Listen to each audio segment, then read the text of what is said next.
Assalamualaikum warahmatullahi wabarakatuh.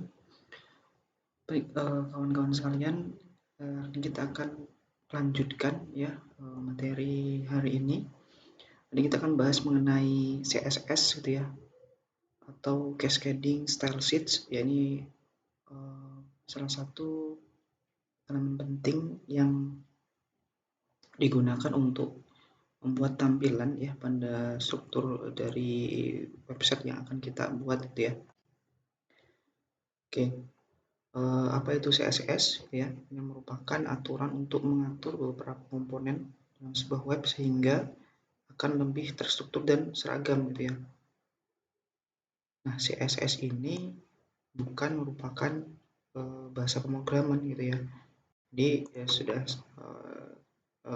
Bapak jelaskan sebelumnya gitu ya. HTML, kemudian CSS itu bukan merupakan bahasa pemrograman gitu ya. Nah, CSS sendiri fungsinya ya untuk membuat tampilan si website itu lebih menarik gitu ya. Jadi bisa kita memberikan sebuah warna gitu ya. Kemudian kita bisa mengatur tata letaknya, ukurannya gitu ya. Nah, aturan yang digunakan untuk menampilkan elemen atau tag HTML gitu ya. Jadi nanti ada beberapa tag atau elemen itu yang disisipkan properti gitu ya. Kemudian ada nilainya, misalkan kita akan memberikan sebuah background warna, kemudian ukuran huruf gitu ya, yang kita sematkan ke dalam tag ataupun elemennya gitu ya. Nah, CSS itu sendiri dibuat terpisah dengan HTML ya. Ya umumnya dibuat terpisah gitu ya, secara eksternal, walaupun sebenarnya bisa gitu ya dibuat secara internal, atau nanti kita akan bahas mengenai ada istilahnya adalah embed CSS, kemudian ada inline CSS, yang terakhir adalah eksternal, secara eksternal gitu ya. Nah, satu CSS itu dapat digunakan untuk banyak halaman HTML. Nah, tujuannya kenapa harus dipisah secara eksternal, karena satu CSS, satu file CSS itu bisa digunakan untuk banyak halaman HTML ya. Nah, kemudian satu halaman HTML dapat terlihat berbeda jika menggunakan CSS yang berbeda gitu ya. Contohnya seperti apa? Nah, seperti ini ya. Jadi satu CSS dapat digunakan di banyak halaman HTML. Misalkan ada 3 halaman gitu ya. 3 halaman ya. Kemudian dalam file CSS-nya itu menggunakan font family-nya Arial gitu ya. Nanti hasilnya akan seperti ini. Jadi cukup dengan satu coding di dalam file CSS bisa merubah 3 file sekaligus gitu ya. Berbeda kalau misalkan kita menanam CSS-nya itu pada masing-masing halaman HTML gitu ya. Jadi secara inline. Jadi di halaman 1 kita coding CSS-nya, kemudian halaman 2 kita coding CSS-nya, halaman 3 kita coding CSS-nya, itu kan jadi memakan waktu gitu ya, tidak efektif. Nah, ini tujuannya kenapa dibuat secara terpisah, agar digunakan banyak halaman HTML. Jadi seperti itu. Nah, ini satu halaman HTML dapat terlihat berbeda jika menggunakan CSS yang berbeda gitu ya. Oke. Nah, ini masih belum ada desain ya. Setelah dilakukan coding CSS akan terlihat seperti di bawah ini gitu ya. Nih. Kemudian CSS-nya dirubah gitu ya, dari awalnya tampilannya seperti ini di konten yang sama gitu ya. Di konten yang sama dengan file HTML yang sama, kemudian CSS yang berbeda bisa tampil berbeda juga gitu. Jadi satu halaman HTML dapat terlihat berbeda jika menggunakan CSS yang berbeda pula. Jadi seperti itu. Nah, ini anatominya gitu ya. Jadi ada istilahnya adalah selektor gitu ya. Selektor itu digunakan untuk memilih dan memanipulasi elemen spesifik pada HTML-nya. Kemudian elemen HTML dipilih berdasarkan tag, ID, kelas, dan juga pola gitu ya. Nah, jadi pada saat penggunaan CSS itu kita bisa menggunakan tag gitu ya. Tag nanti akan di tag tersebut bisa kita isikan value gitu ya, yang berfungsi sebagai selektor gitu ya. Nah, semakin kompleks struktur HTML, selektor juga semakin kompleks atau spesifik. Contohnya seperti apa? Seperti ini ya. Oke, misalkan ini adalah selektornya kita gunakan H1 gitu ya, H1 ataupun untuk heading 1 ya, untuk judul. Nah, ini H1 merupakan selektor gitu ya. Kemudian ada yang namanya properti gitu ya. Nah, properti itu banyak gitu ya. Nah, ini sampelnya adalah color gitu ya. Nah, kemudian ada value ya. Nah, ini warna ini adalah merupakan value.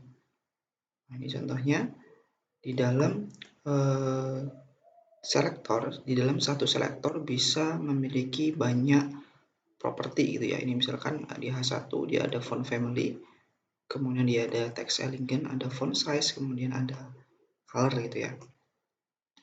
Oke. Kemudian ada jenis selektor ya, ada selektor elemen ya. Selektor elemen itu termasuknya ini ada H1, kemudian tag P, kemudian misalkan adalah div gitu ya. Nah, kemudian ada img ya, yang bagian dari elemen HTML gitu ya. Nih. Kemudian ada selektor khusus gitu ya. Nah, selektor khusus nanti dia diawali dengan simbol gitu ya. Kalau ini hash atau pagar itu nanti pada saat penulisan pemanggilan CSS di dalam HTML dia cirinya menggunakan ID ya. Di dalam HTML-nya dicirikan menggunakan ID. Kemudian di dalam CSS-nya dia menggunakan pagar gitu ya. Nah, kalau kelas di HTML-nya menggunakan kelas, di CSS-nya nanti ditandai dengan titik gitu ya. Nah, dengan titik nanti kita akan coba untuk contohkan gitu ya. Kemudian ada multiple selector. Nah, artinya dalam satu dalam satu baris itu ya kita bisa menggunakan lebih dari satu selektor ya untuk fungsi yang sama. Misalkan saya ingin membuat warna merah gitu ya. Warna merah untuk judul H1, H2 dan juga paragraf gitu ya. Nah, ini bisa digabung saja H1, H2, P dan nanti bisa digunakan colornya adalah warna merah. Jadi cukup sekali saja namun mengandung beberapa selektor ya. Kemudian ada yang namanya descendant selector. Nah, ini descendant selector itu ya bisa lebih dari satu selektor, ini hampir sama gitu ya. Nah, bedanya di descendant selector ini dia bisa dikombinasikan antara custom CSS. Jadi contohnya adalah dia menggunakan titik yang artinya adalah kelas, kemudian ada P ya. Nah, jadi cara bacanya adalah P gitu ya. Pada tag P itu nanti akan diberikan nilai value ya pada kelas call EM gitu ya. Jadi call EM ini adalah kelas induknya. Nah, di dalam call EM ini nanti ada P gitu ya. Atau ini ada UL, LI, A. Artinya yang akan diberi nilai value pada CSS-nya adalah tag A ini. Karena A itu berada di dalam LI, LI berada di dalam UL. Nah, gitu ya. Jadi saling menginduk. Yang akan dieksekusi adalah yang A. Gitu ya. Itu descendant selector. Nah, Ini ada properti dan juga value itu ada banyak sekali ya. Kawan-kawan bisa kunjungi website di w3school.com. Nah, itu ada banyak sekali gitu ya jenis-jenis properti apa saja dan juga value-nya gitu ya. Nah, ini macam ada 350 lebih. Jadi kawan-kawan sekalian tidak perlu dihafal, silahkan dicari saja di apa library-nya gitu ya untuk kebutuhan kawan-kawan sekalian gitu ya. Nah, ini Anda menempatkan CSS. Nih, ini yang akan kita coba buat. Jadi menempatkan CSS itu ada 3 jenis ya, bisa secara embed. Ini ditandai dengan style ya. Embed ini biasanya letaknya itu di bagian head gitu ya. Di bagian head. Jadi langsung kita tanam CSS di dalam sini. Gitu ya. Selektornya kita langsung taruh di sini gitu ya, propertinya, value-nya langsung di dalam sini. Kemudian kalau inline, nah inline ini yang sudah pernah kita buat ya, atau sudah kita pernah implementasikan sebelumnya gitu ya. Jadi langsung di dalam tag-nya ya. Jadi langsung di dalam elemennya itu mengandung CSS ya, ditandai dengan style ya.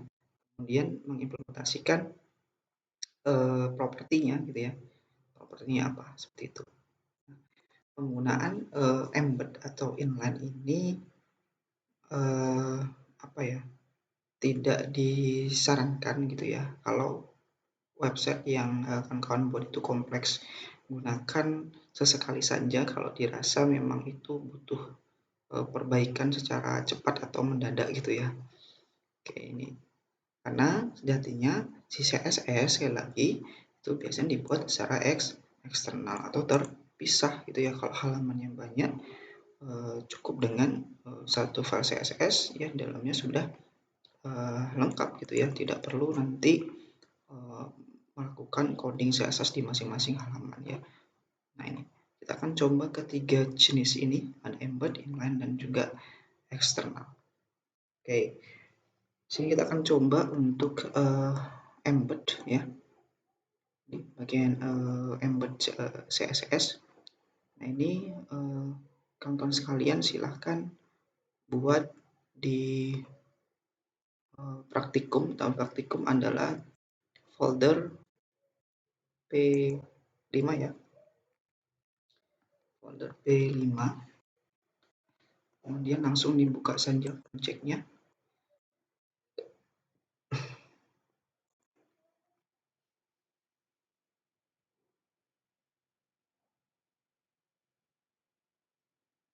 Oke, silakan buat di sini di new file adalah embed, kecil semua ya, embed.html. Oke, sini kemudian saya coba untuk sedikit perkecil saja fontnya, mungkin 20 atau 22 ya. Oke, silakan dibuat struktur HTML-nya. Ini title-nya silakan diganti, kita akan terapkan embed CSS gitu ya. Oke, embed CSS. Nah, pertama kita coba buat dulu kontennya gitu ya. Kita coba buat dulu kontennya di dalam body ini, misalkan judulnya adalah di sini kita contohkan adalah Hello World. Kemudian ada tag P yang ada sampel teks ya, menggunakan lorem ipsum. Nah, ini. Oke, nanti isinya adalah di dalamnya ada font family, ada color dan juga line height ya, line height, color, dan juga font size. Oke, baik. Saja di sini adalah kita gunakan judulnya pakai H2 saja. Hello World. Hello World. Oke, Hello World. Kemudian bawahnya ada gunakan tag P.